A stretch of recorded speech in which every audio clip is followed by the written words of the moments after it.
ইসলামী আন্দোলন কর্তৃক আয়োজিত আজকে সমাবেশের সম্মানিত সভাপতি শ্রদ্ধাভাজন ওলামায়ে কেরাম, সর্বস্তরের ইসলাম প্রিয় দেশপ্রেমিক ভাইয়েরা আমার, জুলাই বিপ্লব কি, কেন হয়েছিল আপনারা তো অনেকেই জানেন। বৈষম্য বিরোধী আন্দোলনের মাধ্যমে জুলাই বিপ্লবের সূচনা হয়েছিল। বৈষম্য বিরোধী আন্দোলন শুরু হয়েছিল 1 জুলাই 2024, 5 জুলাই 2024 এখানে বসে ঠিক এই স্টেজেই আমরা সেই বৈষম্য বিরোধী আন্দোলনে সংহতি ঘোষণা করেছিলাম। আমরা এর পরের থেকে অনবরত এমন কোনো সমাবেশ নাই, এমন কোনো দিন নাই যেই দিনগুলিতে জুলাইয়ের পক্ষে, এই আন্দোলনের পক্ষে, বৈষম্য বিরোধী আন্দোলনের পক্ষে কথা বলি নাই।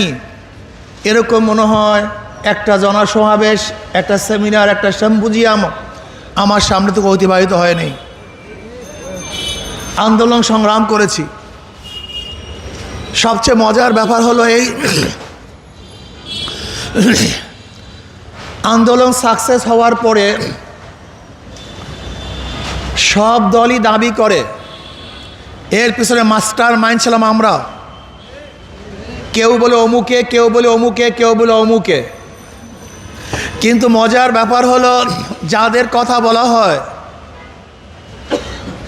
জুলাইয়ের আন্দোলনে এদের একটা বিবৃতিও ছিল না, একটা বক্তব্যও ছিল না, অংশগ্রহণও ছিল না। যদি বলেন বিএনপি, তারেক সাহেব তো দেশেই ছিলেন না। ফখরুল সাহেব কি বলেছেন? এই আন্দোলন আমাদের না। এমনকি কোনো লিডাররা সামনে ছিল, একটা ছবি আমাকে দেখান। বিএনপির কোনো এক লিডার এই আন্দোলনের সামনে ছিল, সম্মুখে ছিল, একজন দেখান আমাকে। না বিএনপির ছিল, না ছাত্র দলের ছিল। আবার শুনলাম জামাত বলে যে আন্দোলনের মাস্টার মাইন্ড আমরা। আমি তো মনে করি জুলাই বিপ্লবের আগে শফিক সাহেবকে এদেশের মানুষ ভালো মতো চিনতই না। এইটাই বাস্তবতা। ওনাকে ভালো মতো চিনতেন না, উনি বের হতে পারতেন না। আমাকে দেখাতে পারবেন না জামাতের কোনো লিডার কোনো মিছিলের সম্মুখে ছিল, আন্দোলনের সম্মুখে ছিল, এমনকি শিবিরের কেউ সামনে ছিল। একটা ছবি আমাকে দেখান।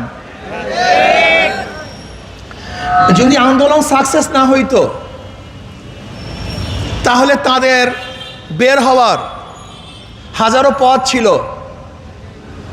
আওয়ামী লীগকে বলতো এর সাথে আমরা সম্পৃক্ত না, আমরা আপনাদের পক্ষে ছিলাম, আমরা আন্দোলনে ছিলাম না।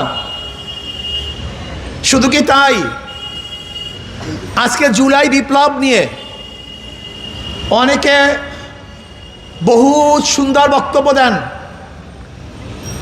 অথচ আমরা দেখেছি 3 তারিখ 4 তারিখ আওয়ামী লীগের সাথে তারা বৈঠক করেছে। সেই ছবি আমাদের কাছে আছে। ইসলামী আন্দোলন বাংলাদেশে একমাত্র রাজনৈতিক দল যারা গোপনে কারোর সাথে হাতাহাত করে বা গোপনে কারোর সাথে কন্ট্যাক্ট করে আন্দোলন করে নাই। তারা রাজপথে সশরীরে উপস্থিত হয়ে আন্দোলন করেছে। সবার বাঁচার পথ ছিল, কিন্তু আমাদের বাঁচার কোনো পথ ছিল না।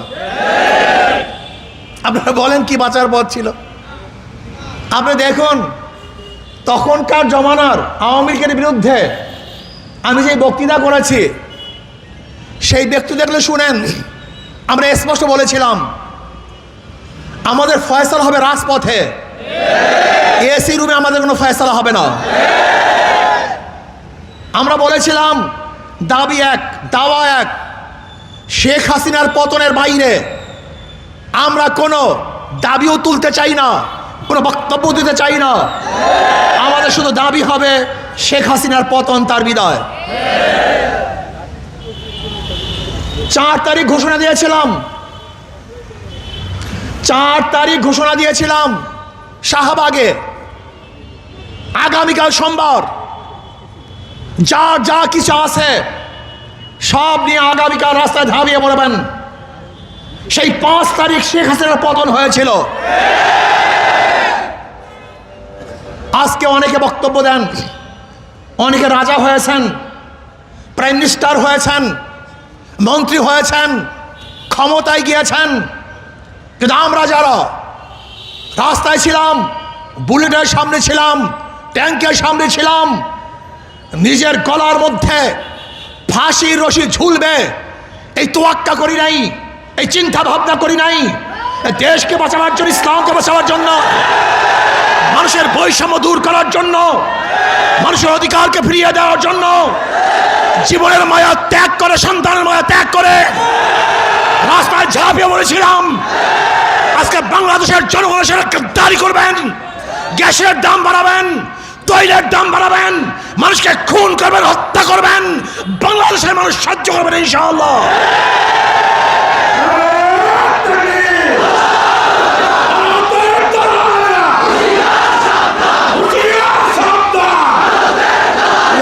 আমার বৈষম্য বিরোধী আন্দোলন, সে আন্দোলন কেন হয়েছিল? চাঁদার বিরুদ্ধে আন্দোলন হয়েছিল। কিসের বিরুদ্ধে? যেন বাংলাদেশে কোনো চাঁদাবাজি না থাকে। আন্দোলন কেন হয়েছিল? ঘুষের বিরুদ্ধে আন্দোলন হয়েছিল, বাংলাদেশ যেন ঘুষ মুক্ত দেশ হয়। আন্দোলন কেন হয়েছিল? জুলুম মুক্ত আন্দোলন, বাংলাদেশের জুলুম অবিচার না হয়। আন্দোলন কেন হয়েছিল? ধর্ষণ মুক্ত বাংলাদেশ করার জন্য আন্দোলন হয়েছিল। আন্দোলন কেন হয়েছিল? গ্যাসের দাম কমাবার জন্য, তৈলের দাম কমাবার জন্য, মানুষের নিত্য প্রয়োজনীয় দ্রব্যমূল্যের দাম নিয়ন্ত্রণে থাকার জন্য আন্দোলন হয়েছিল। কিন্তু আজকে কি দেখেছি? বিএনপি সরকার আসার পরই জানি না সাংবাদিকরা কতবার রিপোর্ট করেছেন, এতবার তৈলের দাম বেড়েছে, গ্যাসের দাম বেড়েছে, বিদ্যুতের মূল্য বেড়েছে। এখন নাকি বিদ্যুৎ হলো হোমিওপ্যাথিক ডোজের মতো, বিদ্যুৎ মাঝে মাঝে আসে, মাঝে মাঝে চলে যায়। বিদ্যুতের অবস্থা এরকম, বিদ্যুৎ বিল ব্যবহার যা করবেন তার ডাবল আসবে। আমি বিএনপি সরকারকে বলবো, এই মানুষকে জাঁতা কলে পিষ্টু করার জন্য আপনাকে ক্ষমতা বসিয়েছিল? এই মানুষকে গ্যাসের দাম বাড়াবার জন্য আপনাকে বসিয়েছিল? তৈলের দাম বাড়াবার জন্য আপনাকে বসিয়েছিল? আজকে চাঁদাবাজি করার জন্য আপনাকে বসিয়েছিল? না তো, আন্দোলন করেছিলাম আমরা, রক্ত ঝরিয়েছি আমরা, আহত হয়েছে আমাদের লোক, ইসলামী আন্দোলনের, ছাত্র আন্দোলনের বহুত মানুষ শহীদ হয়েছে। জীবনের মায়া ত্যাগ করে রাষ্ট্রকে তামির করার জন্য, গঠন করার জন্য, মেরামত করার জন্য হাজারো নিষ্পাপ সন্তানেরা, ছাত্ররা এই দেশকে তামির করার জন্য, মেরামত করার জন্য ঝাঁপিয়ে পড়েছিল। কিন্তু আজকে আবার কি দেখেছি? আবারও মারামারি। সরকারি দল, বিরোধী দল আবারও মারামারি শুরু হয়ে গেছে। আপনারা মারামারি করবেন কেন? সংসদে আপনারা বক্তব্য দেন, বিরোধী দলের লোক সংসদে আছে, সরকারি দলের লোক সংসদে আছে। যদি কেউ অন্যায় করেন সংসদে ফয়সালা করুন, কিন্তু ক্যাম্পাসে কেন? নিরীহ জনগণকে হত্যা করবেন কেন? তাদেরকে অ্যাসাল্ট করবেন কেন? তাদেরকে হল ছাড়তে বাধ্য করবেন কেন? ভাঙচুর করবেন কেন? এর জন্য আন্দোলন হয়েছিল, এর জন্য ছাত্ররা জীবন দিয়েছিল। আবু সাইদ মুগ্ধকে এর জন্য জীবনকে বিসর্জন দিয়েছিলেন। আমি বিএনপি সরকারকে বলবো, আসলে আপনার শিক্ষা হয় নাই, আপনার শিক্ষা হয় নাই। মাত্র কয়েকদিন আগে ঘটনা ঘটছে, আজকেও যদি আপনার শিক্ষা না হয়, কবে শিক্ষা হবে আমি জানি না, কবে আপনি রাষ্ট্র চালাতে পারবেন আমি জানি না। শোনেন, মিঠা কথায় পেট ভরে না। ওই নরম নরম কথা বলবেন আর গ্যাসের দাম বাড়াবেন, নরম নরম কথা বলবেন, মধুর মধুর কথা বলবেন আর তৈলের দাম বাড়াবেন, বিদ্যুতের দাম বাড়াবেন। বাংলাদেশের জনগণ নীরব আছে, কিন্তু এই নীরবতা যখন ভাঙবে আবার গর্জে উঠবে, ওই বিগত সরকারের মতো আপনাকেও এদেশ থেকে পালাতে বাধ্য করবে ইনশাআল্লাহ।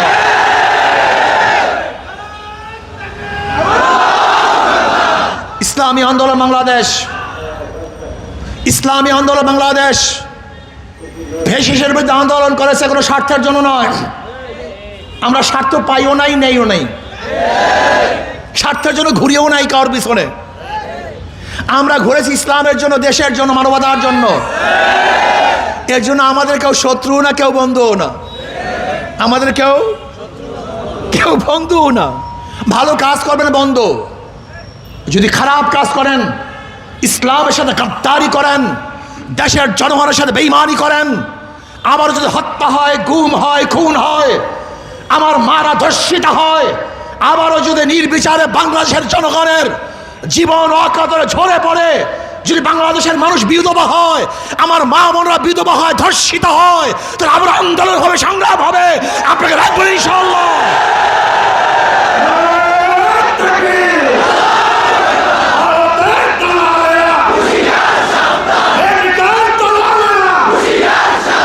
গ্যাসের দাম কমাতে হবে, গ্যাসের দাম কমাতে হবে, গ্যাসের দাম, বিদ্যুৎ বিল, তৈলের দাম, নিত্য প্রয়োজনীয় দ্রব্যের দাম নিয়ন্ত্রণে রাখতে হবে।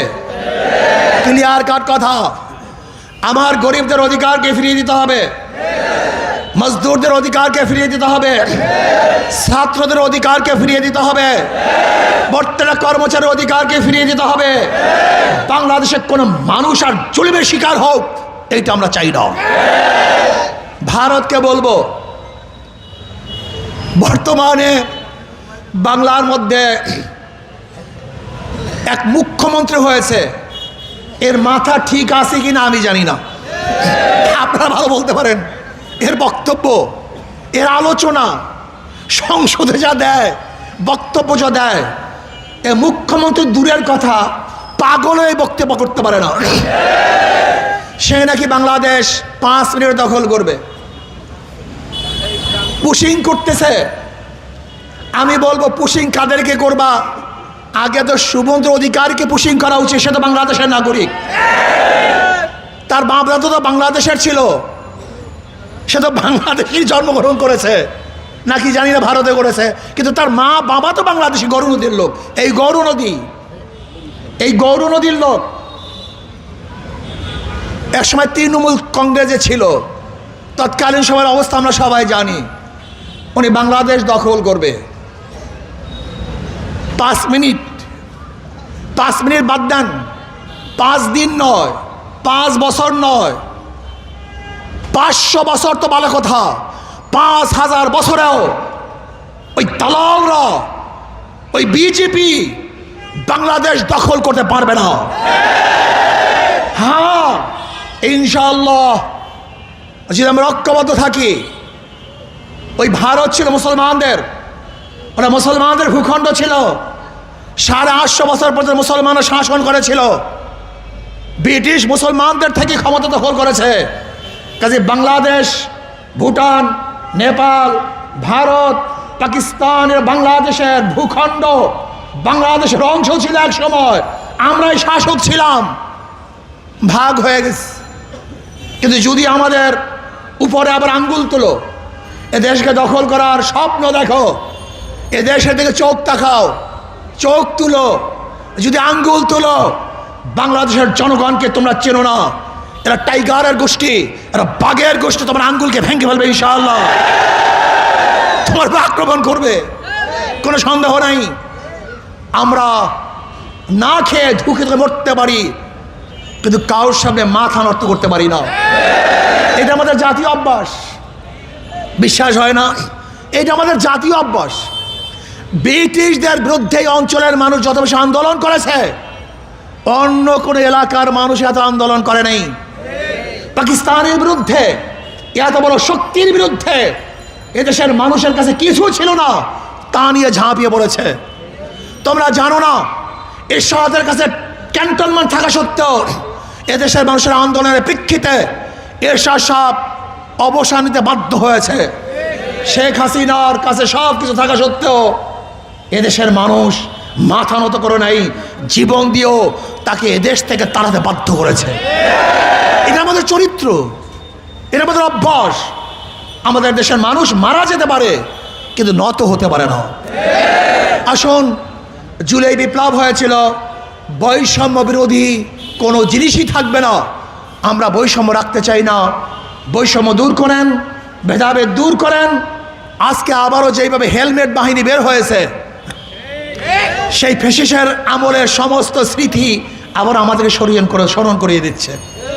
ওই সময় হেলমেট বাহিনী, এখনো হেলমেট বাহিনী। এই হেলমেট বাহিনী আমরা দেখতে চাই না। দেশকে ঠিকমতো চালান, যদি না পারেন তাহলে বাংলাদেশের মানুষ আবারও রাস্তায় নামতে বাধ্য হবে। কাজে আসুন, আমরা সম্মিলিতভাবে ইসলামকে, দেশকে, এই মানবতা রক্ষা করার জন্য ইনশাআল্লাহ কাজ করব। আশা করি ইনশাআল্লাহ আমরা যদি সবাই সংঘবদ্ধভাবে কাজ করতে পারি, অবশ্যই ইসলামী হুকুমাত কায়েম হবে। আল্লাহ আমাকে আমাদের সবাইকে কবুল করে নেন। এখন মিছিল হবে।